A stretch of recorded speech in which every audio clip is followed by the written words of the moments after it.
Interjections. He has 2 minutes. You may proceed, sir, when you're ready. Good afternoon, Mr. Witness, Director, Attorney Matibag, schoolmate.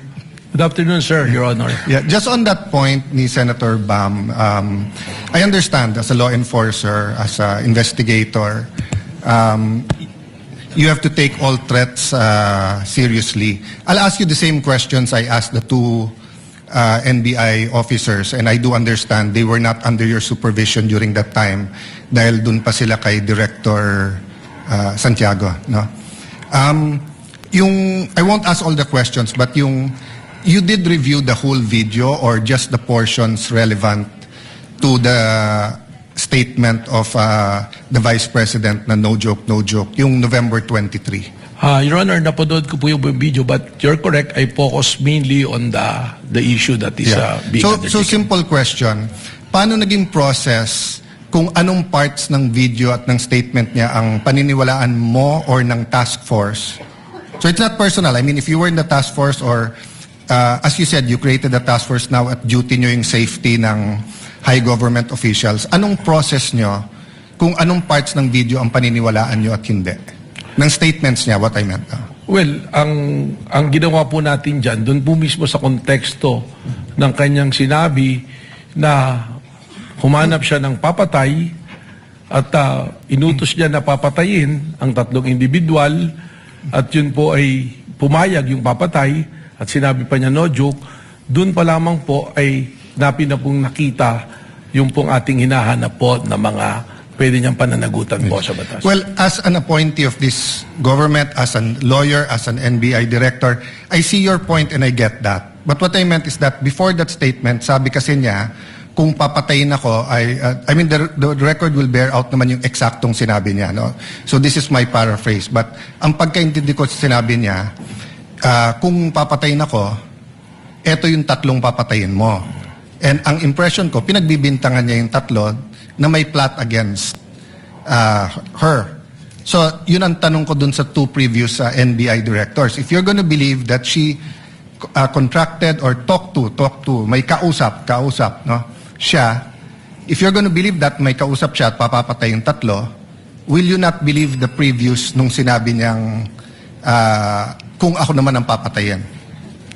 Hindi po ganon, sapagkat ang tinignan na nga po natin ay yung kanyang mismong pagbabanta. At sa amin po, sa ngayon, yung aking pong task force na nag-iimbestiga, ay malinaw po na ang tinitingnan ay kung ano na ang nangyari dahil doon sa pagbabanta. Okay. At sinasabi nga po namin, dahil po doon sa pagbabanta, ito po ay umabot na, doon na po sa level na ang national security nataya na po, na kompromiso na. Sapagkat marami na pong lumalabas, tuloy-tuloy na pagbabanta. So doon na po natin ito tinitingnan. Yes. In the same video, she mentioned massive corruption.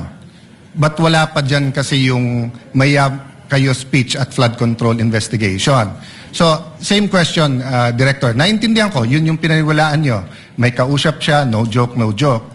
Pero ang question ko, paano yung proseso nyo or anong naging thinking nyo na etong papapatay yung presidente, pinaniniwalaan ko, pero etong siya ang papatayin, hindi ko paniniwalaan, at etong graft and corruption, hindi ko rin paniniwalaan. What's the process there? Well, ang proseso po dyan ay tinignan naman natin doon po sa pagbabanta niya, kung sa grave threat po yung pag-uusapan natin, alam naman po natin na yung threat na yan is absolute dahil nandoon naman po yung elemento eh. Doon naman po sa sinasabi namin na tuloy-tuloy na pag-iimbestiga dahil ito nga po ay umabot na sa level lang na naapektuhan ng national security, we take into context yung mismong sinabi niya na meron siyang kinausap at yung kanyang kinausap ay pumayag. Yung po kanyang sinasabi na kung papatayin ako, that is supposed to be na statement niya sa aming pong pananaw just to cover yung kanyang pagsasabi na siya'y may kinausap para patayin ang ating Pangulo. Okay, I won't argue with you, yun yung proseso nyo. But in the meantime, there were 3 statements, massive corruption, kung papatayin siya, patayin. So, focusing dun sa patayin yung tatlo kung papatayin siya, in the meantime, tumutuo yung massive corruption, lumabas afterwards, di ba? So, just one other point, at the beginning of the prosecution's questions to you, and I think the defense had a question about what can you investigate. Can you repeat your answer?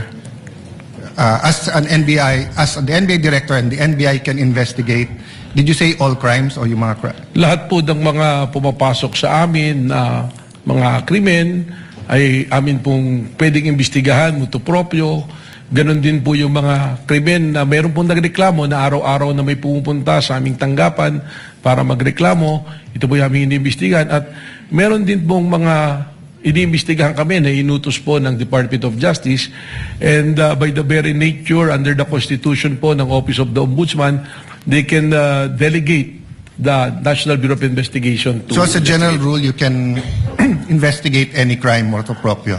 More than the investigation of the crime is also the protection of our nationals. Saka po siyempre siguraduhin na promote ang ating demokrasya, hindi nakukompromiso. Yes, but sa investigation lang. So you can investigate any crime.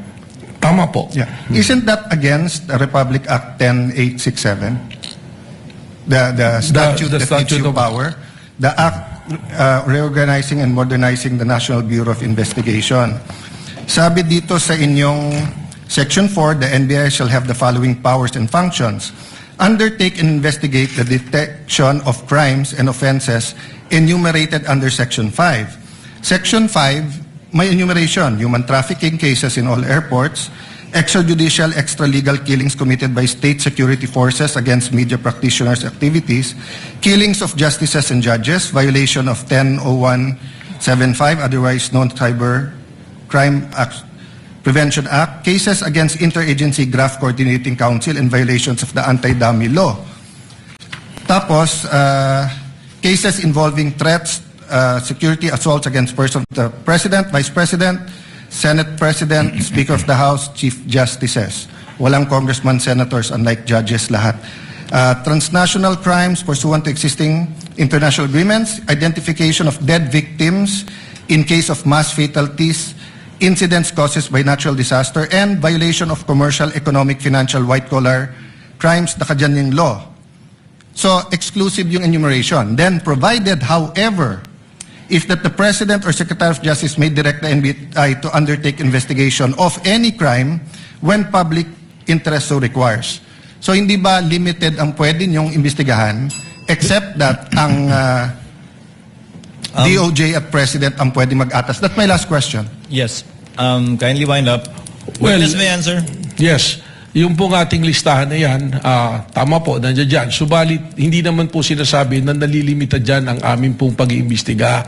Sapagkat malinaw po ang mandato ng NBI that we are the primary investigating body. Yun lamang nga po, merong mga kaso, kung ito po ay bumagsak na sa jurisdiction halimbawa ng PNP na kanilang iniimbestigahan, we can still help and coordinate at the same way na kung kami po ay nag-iimbestiga at ang PNP pwede rin pong tumulong Well, po sa amin. Director, if that's your interpretation, that goes against what they taught us in law school, na pag exclusive yung enumeration, you cannot add. And at the end of the enumeration of Section 5, nakalagay nga dito, however, the President and the Secretary of Justice may direct you to undertake investigations of any crime. Why do they have to say any crime if you can do it any crime? If you can investigate any crime after all? It seems that you're expanding your jurisdiction by yourself. Well, we've been doing po yan sapagkat we have also our primary role to make sure that law and order is being promoted through the NBI din po. Senator Cayetano Thank you. can avail Thank of you. the second Sir, round yeah, thank you. later or tomorrow, since I believe Attorney Matibag, Director Matibag, forgive me, will still be here for the continuation of cross. Senator Judge Rafi Tulfo thereafter,